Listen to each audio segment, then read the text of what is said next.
మాధవ్ జాతకం చూసిన పూజారి గారు ఏం చెప్పారో ఈ వీడియోలో తెలుసుకుందాం.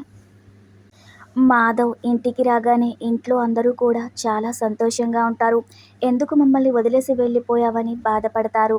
కేశవ్, మహాలక్ష్మి ఇద్దరూ కూడా వాళ్ళ మాటలతో మాధవ్ని బాధపెడతారు.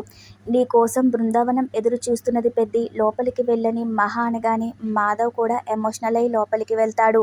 లోపలికి వెళ్ళాక కన్నా, ఈయన మా అన్నయ్య కాదు, మమ్మల్ని వదిలేసి వెళ్ళిపోయాడు, అతను మా అన్నయ్య ఎలా అవుతాడని ఎమోషనల్ డైలాగులతో అందరినీ ఏడిపిస్తాడు.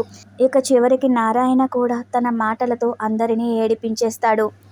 అప్కమింగ్ ఎపిసోడ్లో ఏం జరుగుతుందో ఇప్పుడు చూద్దాం.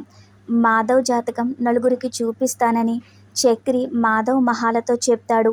ఏం చెప్తారో చూద్దామంటాడు. నలుగురు కూడా మొన్నటి సిద్ధాంతి చెప్పినట్టే చెప్తే అప్పుడు ఏం పరిహారం చేయాలో ఆలోచిద్దామని చక్రి అంటాడు.